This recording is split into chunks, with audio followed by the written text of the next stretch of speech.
Loharano ny fiainana mandrakizay ka tsokanao izay hany vavahady azo hidirana makao amin'ny lanitra menana mandrakizay.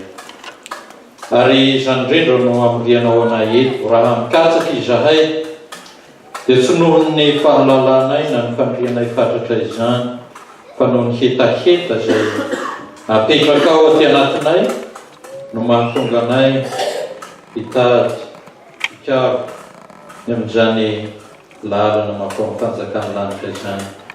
Ianao no tonga ao aminay mialoha sahady mba hamelonao anatinay izany fikatsahana izany dia ny fikatsahana mandrakizay dia isaorananao izany rehetra izany fa raha misainana sy ny fo mahaolona anay koa raha tsy amin'ny alalan'ny teninao dia tsy mba ho afaka nanantona na halalanao akory zahay.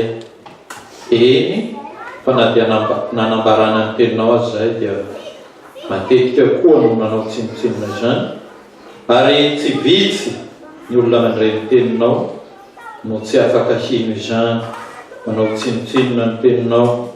Eny raha misy manana finoananao aza dia atao olona farahidina amin'ny toe-tsaina amin'izao fiainana izao.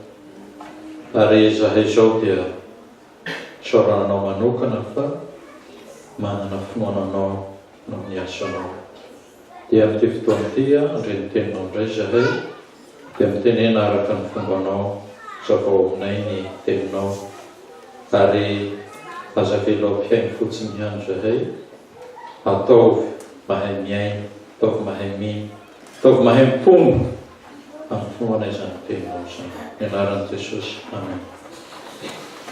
Eny tompoko dia raha araka ny tokony ho izy dia tokony ny zara vao miarana telo angamba sika izay farafaha-kely raha tsy diso aho dia araka ny fahainoana anazy dia tsisy tonga ny pastorana koa izay mitarika ny vao miera dia angamba ataontsika hoe voatery eto daholo zany tsika noho ny zava-misy. Ny faharoa dia mahakasika ny programa tisy fanomezantsiny fa misy zavatra tiako ampitaina sy dia nahomana loatra aho antony dia zao vao tamin'ny herinandro tia nahazo an'ilay programa dia izy nefa fampianarana zany somary mila fotoana maromaro ihany anaovana azy dia nefa tao anatin'izay ny tandaro fotoana mandritra ny herinandro efa somary efa voalamindamina iny ihany dia tsy dia hita ny fotoana izay hosaika anampidirana hanomanana azy. Dia farany omaly no mba nanana fotoana nijerevana azy tsara na makena n'ilay andiny tsoratra masina sy ny angamba ny toko vitsivitsy eo alohany sy ny manaraka azy eo. Io no natao. Dia raha avy ny fanontaniana zany raha azo valiana izy dia afaka mamaly tsara ny pastor. Ny manaraka any dia izao no lohahevitra na ny tenin'Andriamanitra izay anjarantsika eto anaovana fampianarana. Ny Korintiana faharoa toko fahatelo andininy fahafito ambin'ny folo. Korintiana faharoa toko fahatelo andininy fahafito ambin'ny folo. Izay mivaky toy izao ny anaran'i Jesosy. Ary ny tompo izany fanahy izany. Ary izay toeran'ny fanahin'ny tompo no itoeran'ny fahafahana. Amen. Raha fehezina izy dia toa mamariparitra ny hoe olona manao ahoana no atao hoe olona afaka. Io zany teny andiny tsoratra masina resahana. Olona manao ahoana zany atao hoe olona afaka izany raha ny soratra masina ny resahana. Soratra masina ny resahana eto. Ary tsy hoe soratra masina ihany aza fa soritana manokana dia hoe raha ny soratra Paoly na raha ity toko sy andininy eto anatrehantsika ity ny resahana dia izao olona manao ahoana zany atao hoe olona afaka zany ny resahana.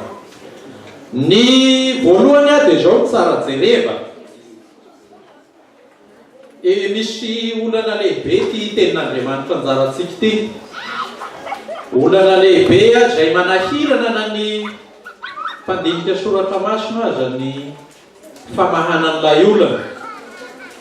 ny olana resahana amin'izay a dia ny eo amin'ny tapany voalohany dia hoe ary ny tompo izany fanahy izany ary ny tompo izany fanahy izany raha mihaino an'izay tsika mihaino azy ray mandeha fotsiny dia ohatsika hoe jesosy zany no fanahy masina satria raha mijery any amin'ny teny fototra isika na eto amin'ny teny malagasy aza ny dika teny malagasy dia izao mitatsika eo hoe toa te hilaza ilay tenin'Andriamanitra hoe jesosy no fanahy masina sady zay le izy raha mamaky anazy ray mandeha ohatr'izay tsika dia tena milaza izy zany hoe ny tompo dia ny fanahy masina sady zay no olana voavana eto raha zay nakile izy dia izao mametra-panontaniana na mahatonga atsika handika ny amin'ny fampianaran'ny fiangonana mahakasika ny trinité zay fa raha iolazany azy eo manko dia tahaka an'izao no hoe marina ilay filazany sasany hoe Andriamanitra io anie tsy misy personne anankitelo zany fa Andriamanitra ray no miseho amin'ny endrika anankitelo Andriamanitra anankiray miseho amin'ny endrika anankitelo sahala amin'ny asa ianareo fa nahitan'le misy an'le filmany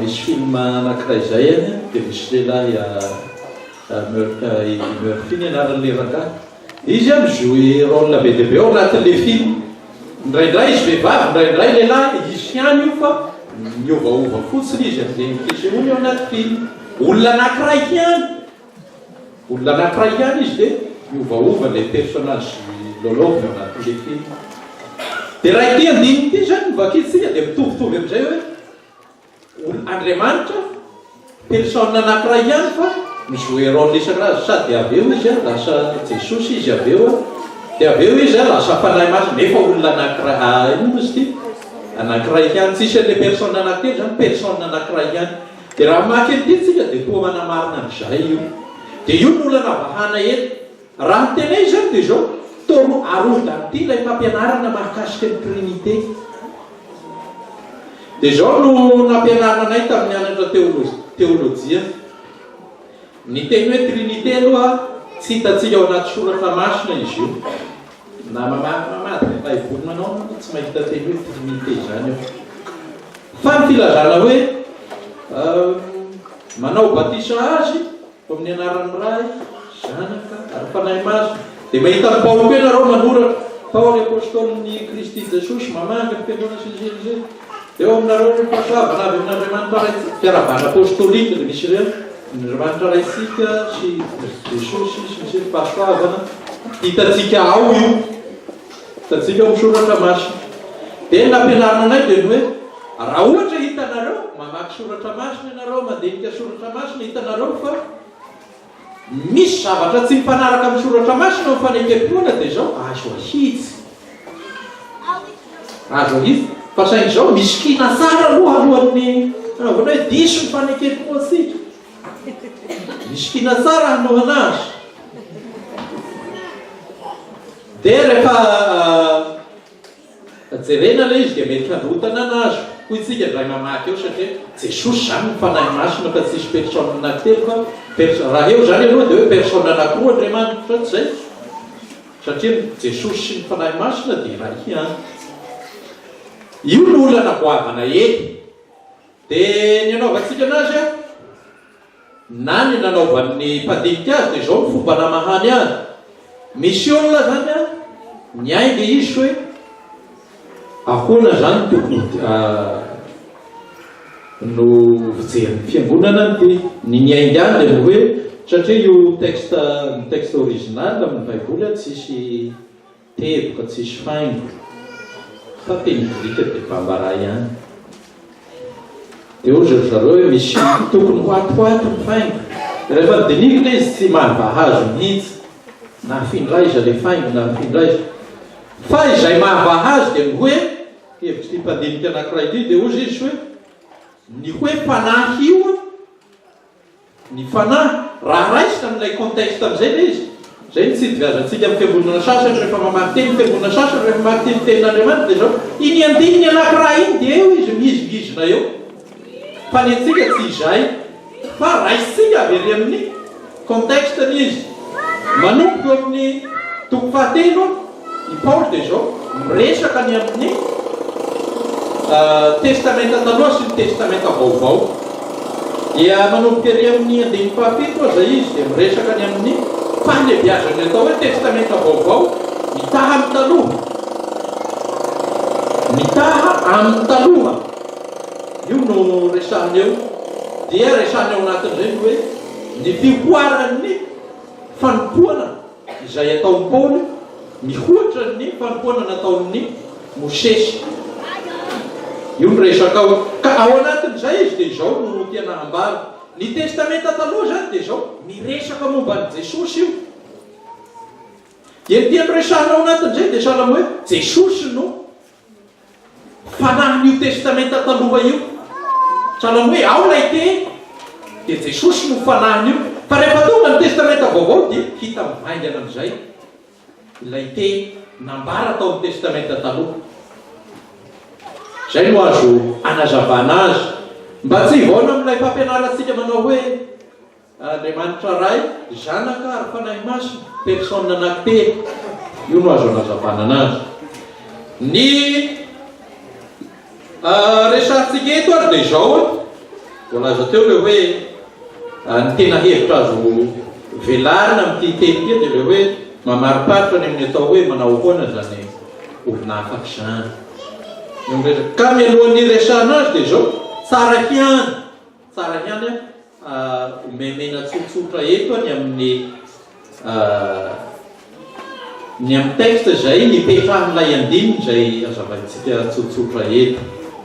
Ny texte manomboka any amin'ny toko voalohany dia mety miresaka any amin'ny Korintiana voalohany satria raha miresaka an'ireo raha tsy fantatrinareo fa vao miresaka fotsiny nareo iaho zany vao mamaky fotsiny hoe Korintiana voalohany sy Korintiana faharoa dia io zay hoe misy zavatra mitovy hiany ao anatin'izay satria samy tanàna anankiray no noratana dia misy ny anankiray voalohany misy ny anankiray faharoa sady zay misy zavatra tokony hitovy hiany ao amin'irairay. Dia any amin'ny Korintiana voalohany tsika miresaka contexte ankapobeny zany. Raha ny teny izy tokony manao karazana teny fampidirana mahakasika ny bokin'ny Korintiana fa ataontsika hoe mba anjaranareo mitady an'izay hoe taona firy moa mba nanoratan'ilay rangahy ity. Fa ny contexte ankapobeny dia izao raha maky Korintiana voalohany tsika zareo no toko voalohany mahita ao ianareo le hoe ngamba vakitsika sao dia manao tsianjery. Manomboka eo amin'ny andiny fahafolo toko voalohany Korintiana voalohany misy an'ilay hoe fisarasarahana. Misy fisarasarahana atao amin'ny fiangonana atao Korinto. Andiny faraiky avao fa voalaza ny avy amin'ny ankonan'ny ploa tamiko ny amin'ny toetrareo rahalahy fa misy fifampiandaniana eo aminareo. Misy fifampiandaniana aminareo izao anefa nanaovako izany ianareo samy manao hoe izaho ny Paoly izaho ny Apolosy ny sisa sy ny sisa. Any hoe misy mitsitokotoko ao. Io aloha anankiray misy pastora malagasy zay nanao tezy na doctorat mahakasika ny ady na atao hoe conflit tao Korinto resadresahany n'ity olana be ity. Dia ny olana tao misy an'ilay fitsitokotokoana samy manaraka olona anankiray aby ny atokotokony olona sasany tao am-piangona. Dia misy moa milaza azy hoe ny mahatonga ny ozy izy dia ny tanànan'ny Korinto anisan'ny tanàna nalaza tamin'ny filozofia tamin'ny foan'andro. Dia amin'ny Grika zany dia ny firehana filozofika dia mipoitra avy amina mpampianatra anankiray. Firehana filozofika anankiray dia samy arahana disipla maromaro zany dia firehana anankiray. Misy olona anankiray manangana mamelatra fampianarana dia misy olona maro manaraka an'iny dia misy olona koa atsaran'izany. Dia io toe-tsaina io nahitan'ny zareo ao anatin'ny fiangonana rehefa tonga kristiana indray zareo satria samy nanaraka mpampianatra sasany manaraka ny Paoly sasany manaraka ny sisa sy ny sisa ao dia samy ohatra dia lasa nisy fitsitokotokoana ka lasa nisy fifampiandaniana ilay izy ny afarana. Any hoe misy conflit zany tao amin'ny fiangonana io anankiray. Ny anankiray faharoa koa dia ity mety ho zavatra nisy fanao Paul rehefa manao asany siona dia izao mamantana izy any amin'inona any amin'ny sinagoga jiosy dia ao izy no mampianatra dia amin'ny ankabeazan'ny fotoana izy dia lasa mifamaly amin'le jiosy sasany dia mahatonga sasany dia lasa manangana fiangonana amin'izay dia amin'iny fotoana iny izy ny jiosy sasany izay any amin'ny tanàna ananganany fiangonana dia manenjika azy fa izay anankiray faharoa koa dia izao misy an'ireo atao hoe jiosy kristiana zany hoe jiosy lasa kristiana izy fa sady mitarina ny lalàn'ny sesy dia lasa manenjika azy io no olana hitantsika amin'ny Galatiana lasa manenjika azy satria Paoly somary malalaka amin'ny lalàna ny jiosy tonga kristiana mbola mihenjana amin'ny lalàna dia lasa mifanenjy mifadonana dia heveriko fa rehefa nandinika ny epistily Korintiana ty aho io olana faharoa io nisy tao amin'ny atrehiny Paoly amin'ity Korintiana faharoa ty zany hoe nisy olona anankiray tao ny momba ny apôstôly azy ny momba ny amin'ny filazantsara izay toriny io no nozon'ity olona ity dia lasa niteraka olana ka iresahany be dia be ny amin'ny mahampanompon'Andriamanitra azy eto satsika manomboka amin'ny toko fahatelo andiny voalohany eo dia ny toko voalohany toko faharoa toko fahatelo saika miresaka ny olana io ka miresaka amin'ny fiangonana izy any amin'ny toko faharoa toko voalohany ihany hoe efa namela azy satria ny fiangonana rehefa avy nikorotan'ny olona io dia zao naka ny position ny fiangonana ka dia nisafidy hanaraka ny Paoly ihany dia Paoly ndray mampianatra ny fiangonana rehefa nanao an'izay izy dia zao aoka hamela azy hamelan'ilay olona zany manao fahasoana zay namirasira amin'ny Paoly teo anivon'io fiangonana io ao anatin'izay rehetra zay no irapetanyity andiny zay anjaratsika eto ity ka efa nilazaiko teo ihany mombamomba azy ny hoe miresaka ny amin'ny fahalebiazan'ny testamenta taloha ny testamenta vaovao mihohatra amin'ny testamenta taloha na ataotsika hoe andeha ataotsika hoe tsy resaka fahalebiazana fa miresaka ny anjara toeran'ny Paoly manoloana ny na ny fanompoana amin'ny fitorenan'ny filazantsara manoloana ny fipetrahan'ny fisian'ny testamenta taloha izy dia araka lazany azy eto dia izao no resahany eo hoe ny testamenta taloha dia fanompoana mitondra fahafatesana ny fanompoana natao misesy tao amin'ny testamenta zany hoe lay fivavahan-dalàna nomena ny didifolo nomena ny sinisisa dia hitatsika taiza nanomezana ny didifolo tao Sinay firy amin'ny olona nandray ny didifolo tao Sinay tonga tany Kanana anankiroa olona amanesiny maro niala tany Egypte olona anankiroa ny tafiditra amin'ny tany Kanana no ninona nanompo sampy tany anefitra ary io nanarany Paoly amin'ny Korintiana voalohany toko fahafolo nisy fotoana izy fotoana iny natao nakarana lazy taneva hoe ary zay manao azy fa efa mijory tsara fa tsy firy mandraza niala tany Egypte nanao ohatr'izao nefa narigan'Andriamanitra tany anefa olona anankiroa no sisa tafiditra amin'ny tany Kanana fanompoana ao ambany lalàna zany dia zao fanompoana makany amin'ny fahafatesana satria tsy hisy nofo i Paoly fa marinina amin'ny lalàna ary tsy misy nofo ahatateraka an'io didifolo io na oviana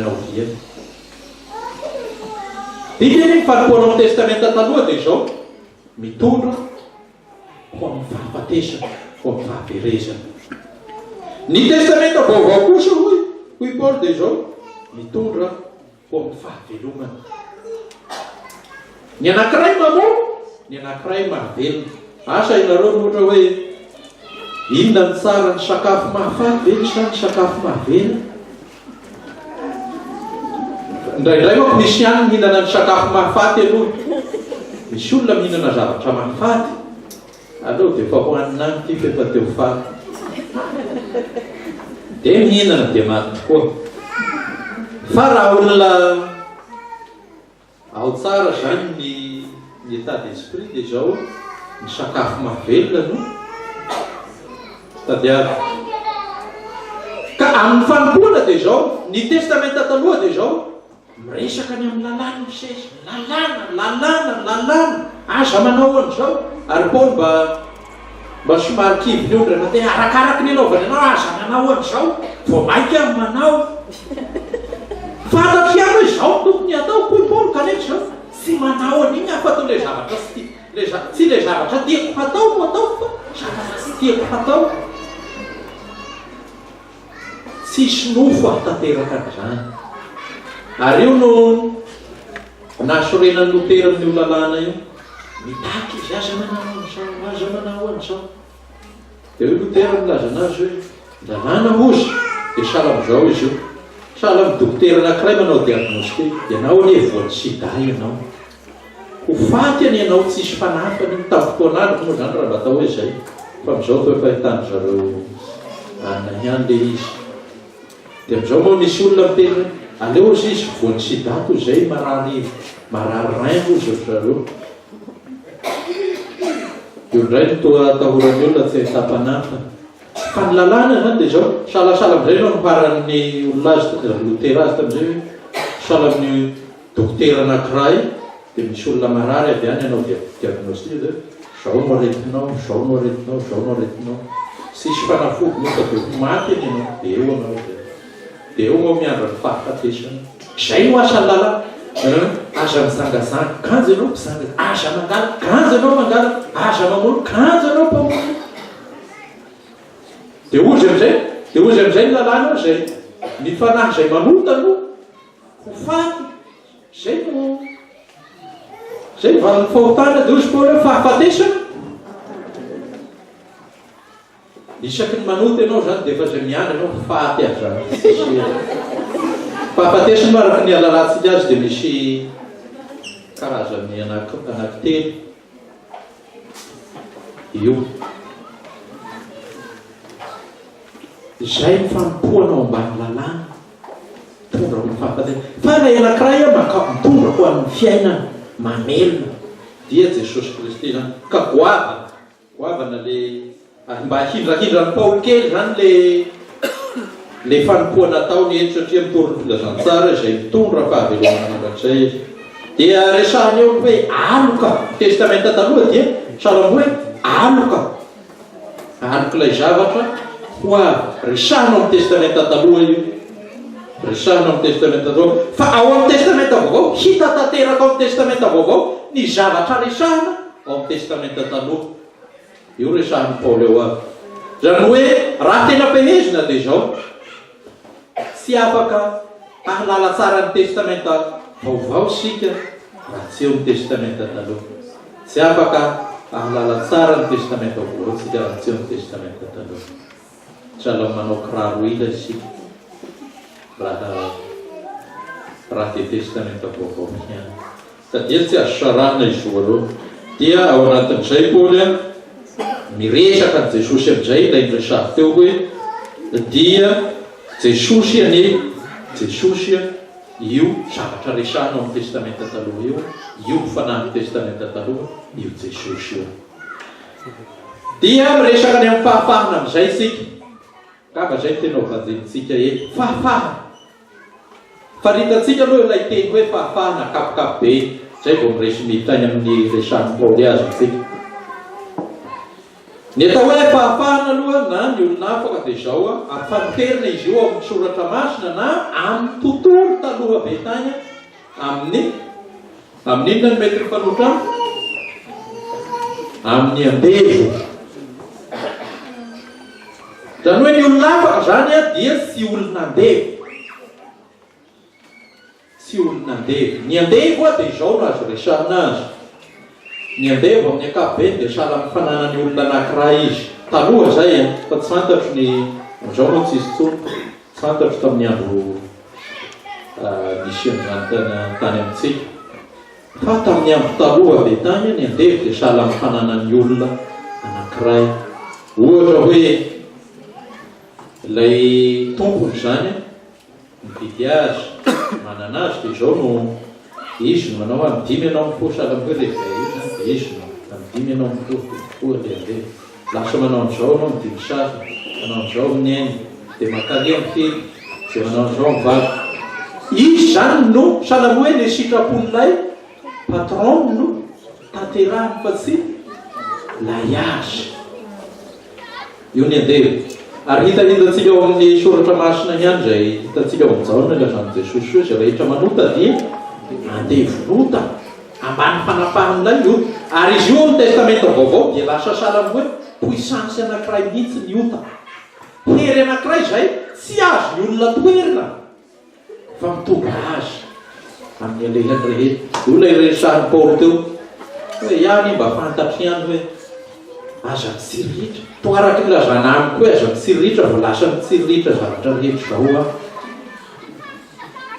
Hery anankiray tsy ananan'ny olona fahefanany amin'ny fampiverana azy. Ka ny andevy dia io. Ny olona afaka zany dia mifanolotra amin'ny andevy. Izay aloha famaritana amin'ny ankapobeny. Io moa ka anisan'ny zavatra mampazavazavatra tsara ilay manome ny zavatra mifanolotra aminy aloha. Tsy izao ilay izy fa izao kosa. Dia raha miresaka ny testamenta taloha itsika, aiza no iresahana be dia be ny amin'ny resaka fanadevozana ao amin'ny testamenta taloha? Taiza? Tany Egypte. Andevy taiza ny zanak'Israely? Andevy tany Egypte. Nampanaovina an'izao zavatra rehetrarehetra izao mba nitaraina hiany mafy loatra izao fa tsy nanana hery, tsy nanana fahefana hanohitra ny Farao ka dia inona no natao? Dia nanao hiany. Andevy tany Egypte zanak'Israely. Dia miresaka fahafahana zany raha miresaka ny testamenta taloha isika dia izao nidiran'ny fahafahana voalohany ao amin'ny testamenta taloha dia ny fialana tany Egypte. Niala tany Egypte ny zanak'Israely nafahan'Andriamanitra satria nila ny intervention'Andriamanitra vao afaka niala tany izy. Zany hoe nafahan'Andriamanitra dia nataon'inona nomeny ny lalàny Mosesy amin'izay. Zany hoe ny atao hoe olona afaka zany ao amin'ny testamenta taloha dia ny vahoaka niala avy tany Egypte, nalain'Andriamanitra avy tany amin'ny tany Egypte ka nantsoiny hanompo azy. Ny olona afaka zany ao amin'ny testamenta taloha dia ny olona izay manompo an'Andriamanitra. Zay ilay teny hoe fahafahana raha jerena akapobe ny testamenta taloha. Dia moa lasa ao anatin'ilay fanekena nataon'Andriamanitra sy ny zanak'Israely, eo no mitoetra amin'izay ilay izy misy olana ilay fiainana ao anatin'ilay fahafahana avy tany Egypte. Fa io no antony anafahana hoe alefaso ny olona hanompo azy any anevitra. Io no zavatra misy ao.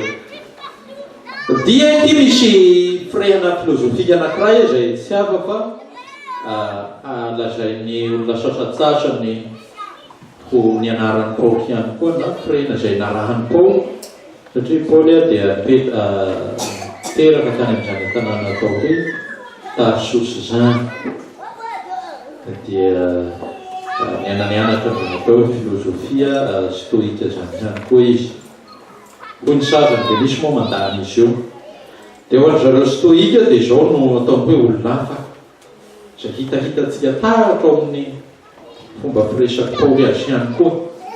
Ny atao hoe olona afaka ozy dia izao olona tsy mba voafatotra na zavatra. Tsy mba voafatotra na zavatra. Eny hatramin'ny tenany azy, tsy mba mamatotra azy. Zay ny atao hoe olona afaka. Tsy voafatotra izao tontolo izao. Anisan'ny zavatra nokatsahina fatotra moa tamin'izany fotoana zany fitadiavana an'izany atao hoe bonheur. Dia tamin'izareo somon bonhomme zany, bonhomme ozy zareo. tadidiko tsara ny filazany azy fikatsahana fatratra nizany atao hoe fahasambarana faratapana izany dia mamenatra azy ahoana ny atsarana an'izany dia ozy ny stoika hoe manana pasiansy aza mihontsina dia ny kisary anazavany zareo anazy dia ianao zany a raha ohatra laina sary an-tsaina tokony ho fiainan'ny olona anankiray zany eto am'izao tontolo zao zareo dia ny hoe sahala hoe misy sarety anankiray dia misy soavaly mitany dia asiana alika mifatotra eto aoriana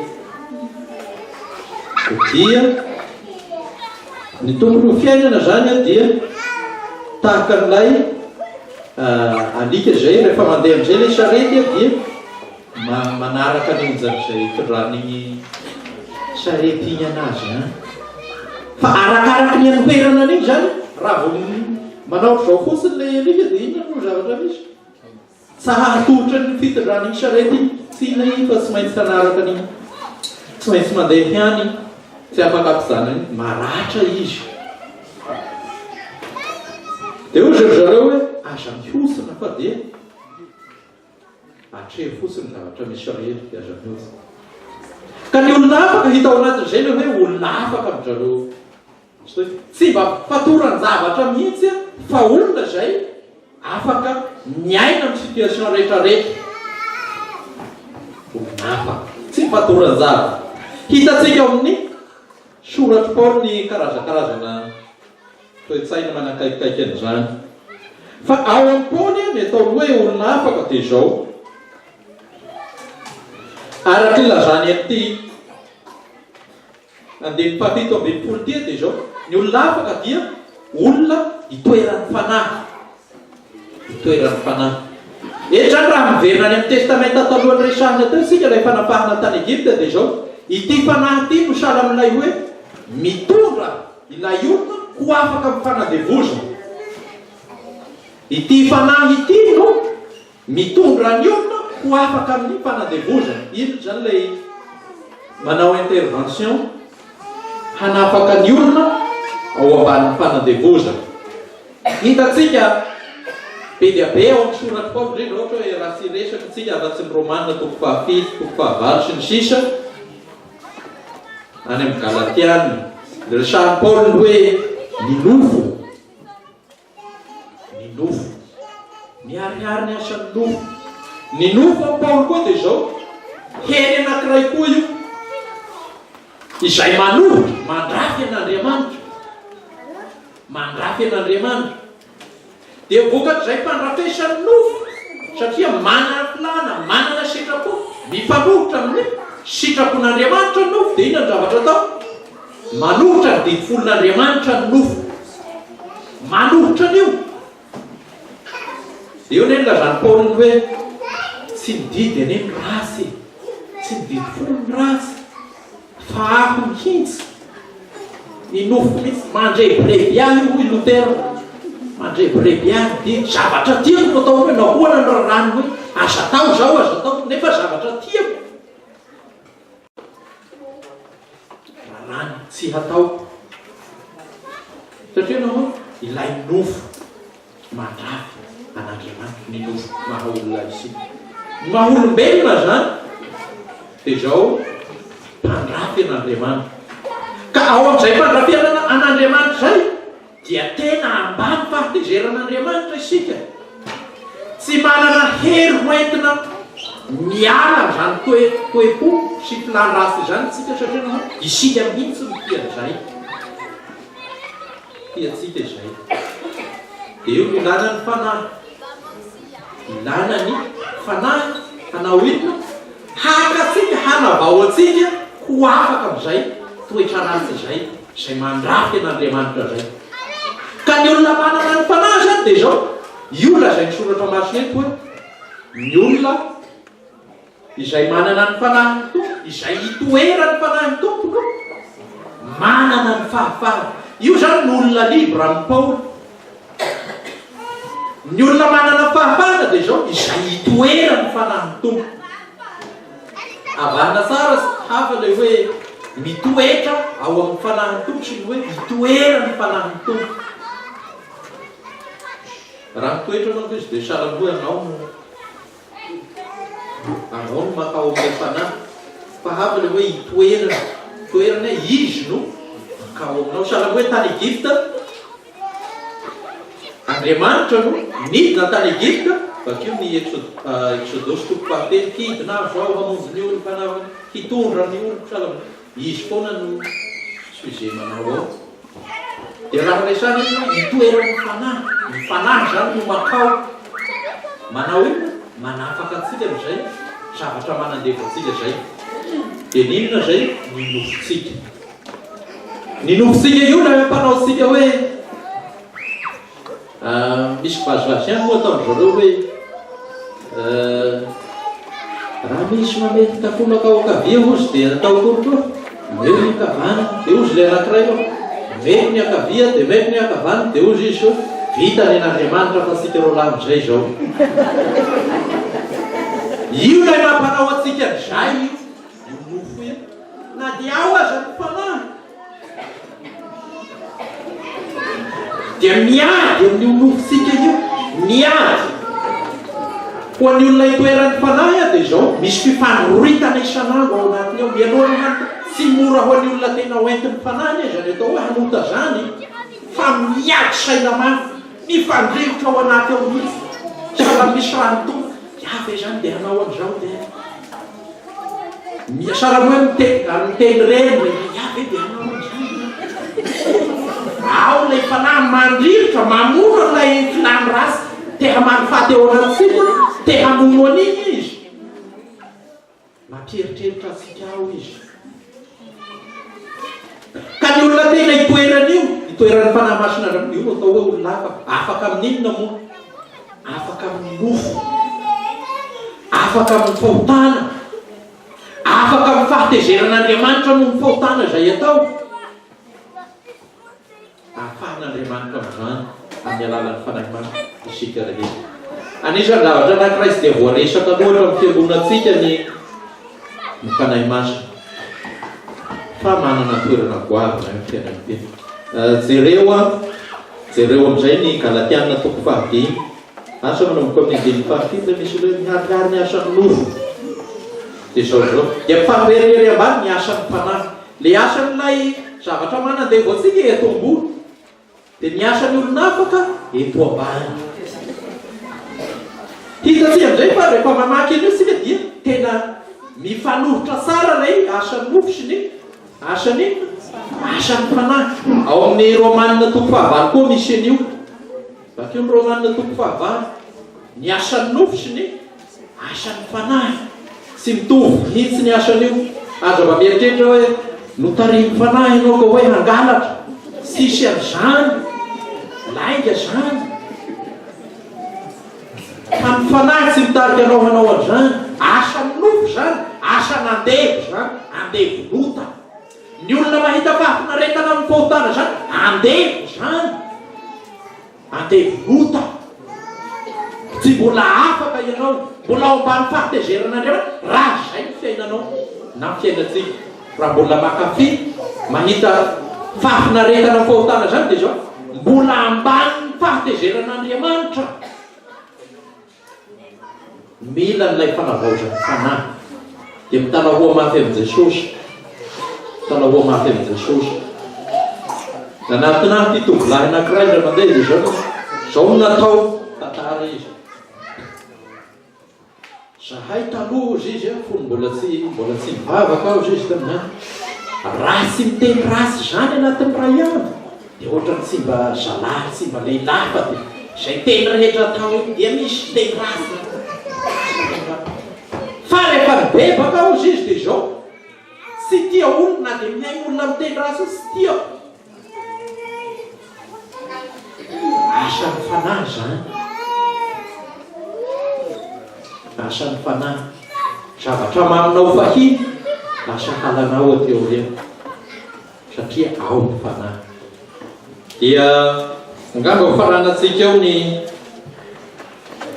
fampianarana fa ny azo amezana azy dia hoe ny olona afaka dia olona tarihiny fanahy, olona hitoeran'ny fanahin'Andriamanitra.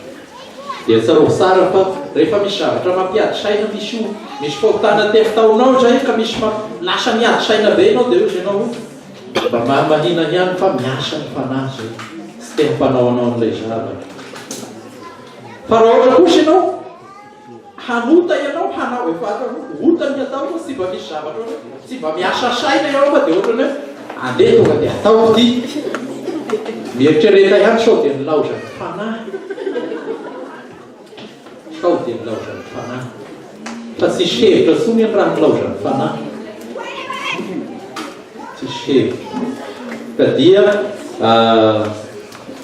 ny fanahy moa dia zavatra nomenantsika teo amin'ny batisa io dia mivavaha ny tompo mba hay mandeha araka ny fanahy isika amin'ny fiainantsika rehetra. Tena mamrosan'ny angamba tsy dia tsy hisy fanontaniana loatra koa zay sa tsisy sa asiana eny ato eto moa maromaro ny mety ny ray aman-dreny eto afaka mamaly ny fanontaniana raha eto mandroso eto aloha dia samy heny dia sy maty le fanontaniana dia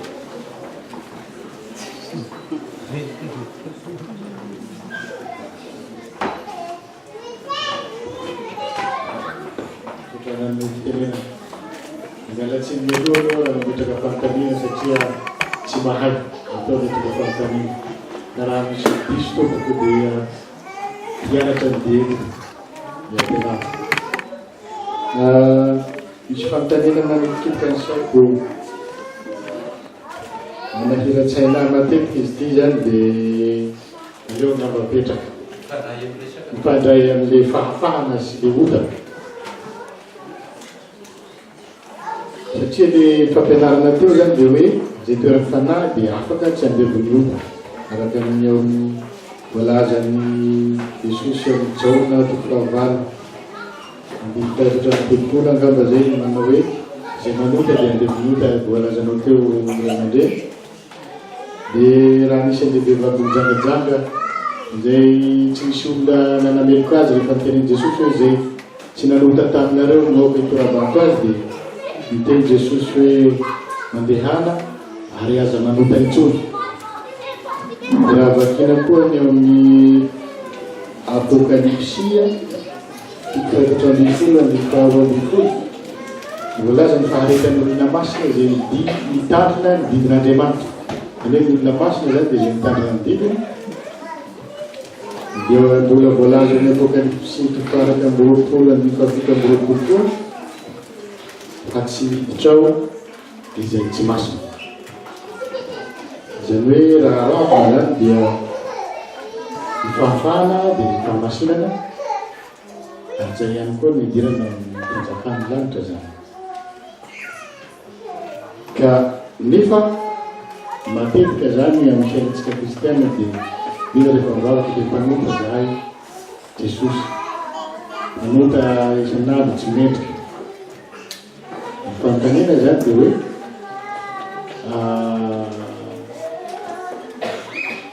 ny olona mpanota ve miaina azo lazaina hoe miaina amin'ny fiainana kristiana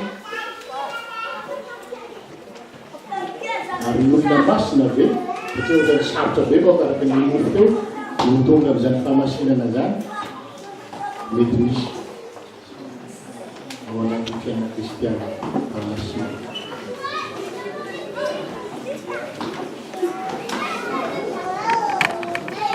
Ie amin'ny lafiray aloha ny zavatra azo resahana voalohany dia zao raha miresaka ny Paoly manokana tsy miresaka ilay hoe fanamarinana ny mpanota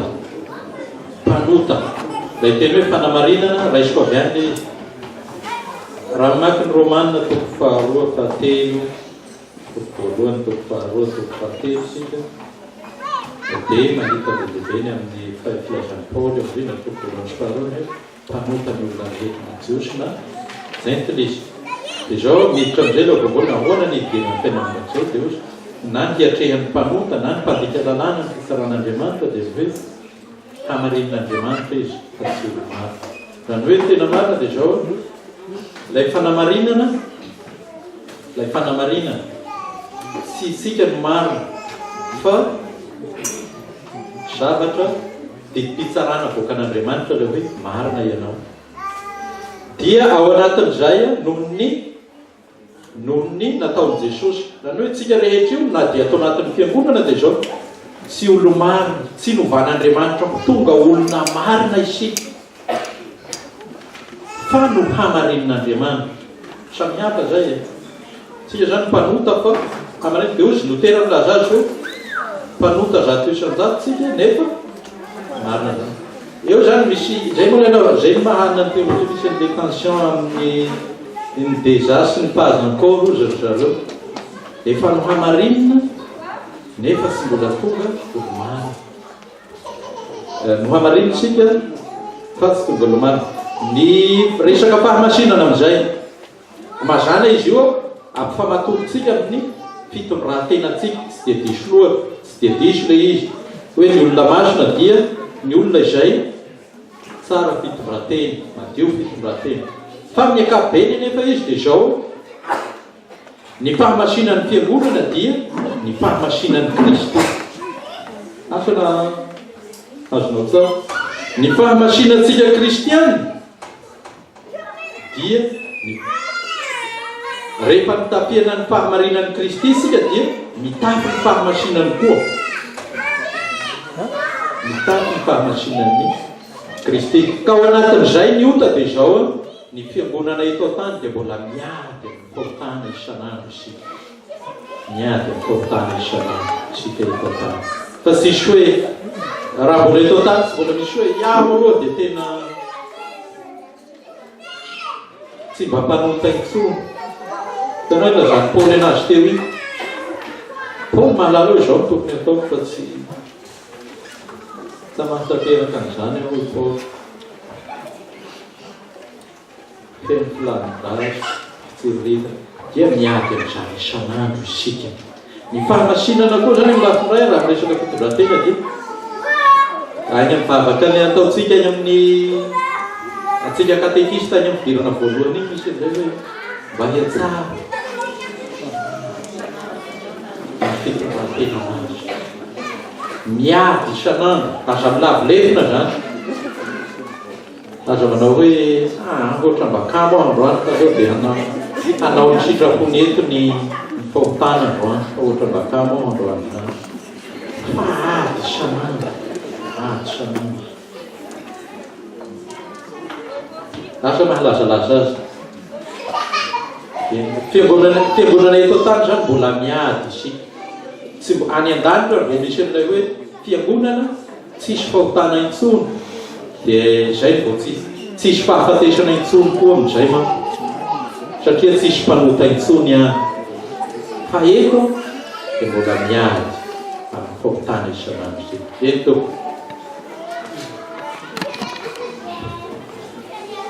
atony olo aby hamary an'izao fa andy fanontaniako zany ao amin'ilay lazanao teo anaitaletetro any dia hoe misy conflit psychique dia sérieux izy hoe inona moa zany dia hoe fahafahan'olo satria zany io zany dia zavatra marina fijery ara-psychologique hoe mbola voazazan'olo aza dia efa misy conflit psychique satria ny olona zany dia reny principe de plaisir ny fahafinaretana amin'ny zavatra tian'ny olona dia toheriny principe de réalité. Dia zay no maha olona ny olona fa sy mahabiby azy satria sy mandeha amin'ny instinct izy. Ka amin'ny hoe le conflit psychique zany dia misy tokoa ny hoe io moa fahemisika ka amin'ny atao refoulement ohatra misy zavatra sy tetena dia alefaty izy sy mahabiby azy satria sy mandeha amin'ny instinct izy. Ka amin'ny hoe le conflit psychique zany dia misy tokoa ny hoe io moa fahevitsika ka mande atao refoulement rehefa misy zavatra spesiala dia alefa na fantasitsika koa ny ohatrany hoe ny atao hoe misy zazatratra manganatra io moa dia hoy izy hoe efa tratra ao agnaty anao hoe enao nanao an'io sy aho nanao an'io io zany efa résolution na conflit psychique io dia denino anaran'izay fandavana kisy rano zao ka ny tiako lazaina zany hoe misy any zany ny conflit psychique zany eo amin'olo ary rehefa jerevana misy fomba fiadiny olona misy eo amin'ny 50 eo ny défense psychique eo izy mahay azy ka ny tena tsara indrindra azy aloha zay dia ny sublimation dia ahavitana zavatra tsara dia reny artiste mahavita zavatra tsara reny sublimation rehefa zavatra rasy ny atombohany plaza ny mahay azy dia hoe rehefa avevery dia hoe ny hoy izy jesosy hoe izay hoy izy jesosy ny amin'ny sublimation zay ho nieritreritro hoe zay heverin'olona ho zavatra ambony dia fahavetavetany mason'Andriamanitra satria avevolana izy ka hoy izy anao tao hoe le fahafahana eo zany tiako hipetrahana amin'izy amizay hoe apetrasika zany ny fahalalan'olombelona moa ny conflit psychique misy amin'ny olona ao fa hoe ity hoy izy nolazaina hoe raha fa misy zavatra anankiray tia ny lalàna dia amintsika kristianina zany misy manao tsy hanao an'io dia nefa le zavatra sy vita hoe ireto mba efa nisy sy hatao sony asanao quantifienatsika le dity fo ny efatra dia mba fa vitako any zay dia hanao ny hafa ndray koa zany mba hatanterahako misy fa misy any tsy hatanterahana azy ireo zany hoe amile hoe hiasara isan'andro dia misy conflit any izy tsy maintsy sisy any izy satria tsy maintsy mpanota ihany tsika ka inona moa zany le fahafahana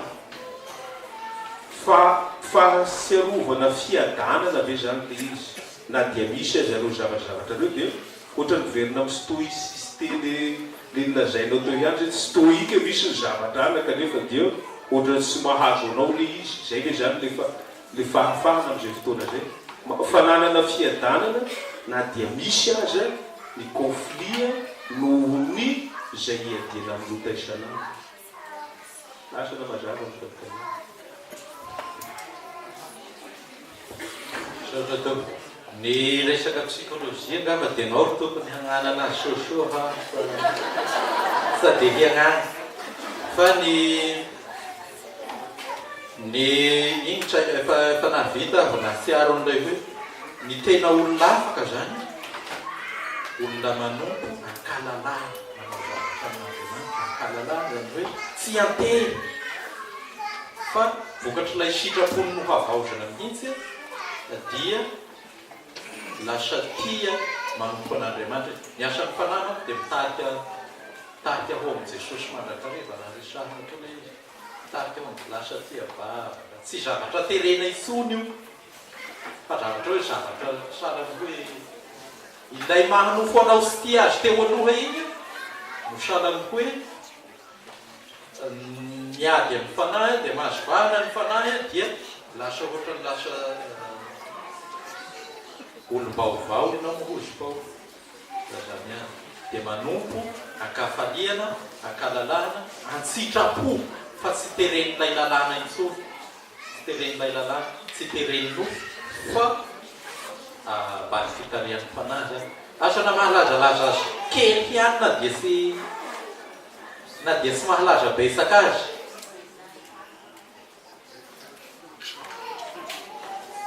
nalazalaza azy ihany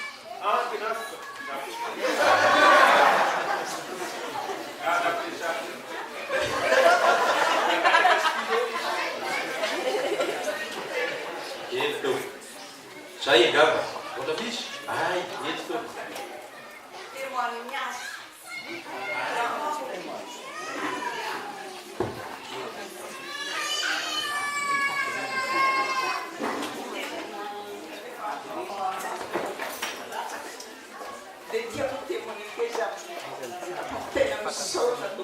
misaotra na ny fampianaran'ny président teo zao tsy mianatra teolojia fa pratika na ny ainako tao mamavolava zany hoe nahitako ny fiainana dia hoy le mpampifon'Andriamanitra nampiforana izay ny olona toerany fanahin'Andriamanitra na fotsy lazaina fa ny batista amin'ny batista fanaky le fampianarana totsika dia maniko sakosa fa raha manana ny fanahin'Andriamanitra ny olona tsy tia miaminamina tsy tia miareha tsy tia miatsara veratsika tsy be fialona efa voalaza ny soratra masina ko hoe hoe marary tena marary tena lazaiko nareo misy olona miteny mamindry zany mahafahazo ny tena fanenjena amin'izay ary hatramin'izao mbola misy dia marary dia mandeha herinandro tena nybifa tomany jesu tsy zaka izay ny mbalana hitoran'ny fanahy masina amin'ny olona raha tena manana ny jesosy ny olona manana ny fanahy masina tsy makahalana izany izy izay ny vitako tamin'ny lany zay tompo saotra tompo Saotra tompo. Zay dia mampandroso ny tsara.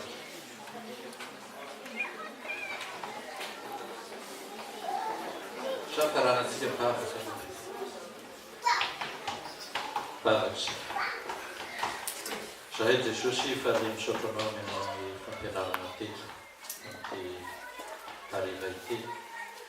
Fampianaranao ny fahafahana fa izay hitoeran'ny fanahinao tokoa no afaka hiala amin'ny ota izay toeran'ny fanahinao tokoa no afaka handositra ny fahatezerana ho avy momba ny tany izay toeran'ny fanahy tokoa no afaka ny fahafatesana ka hovelona mandrakizay.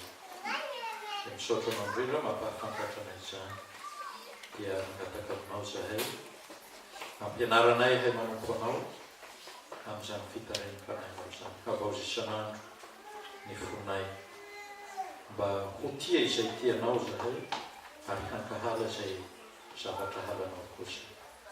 Dia tahio ny sonopataritany aty Eropa dia anao mampandroso azy mba fitarain'ny fanahinao. Ianaran'i Jesosy. Amen. Androso tokoa.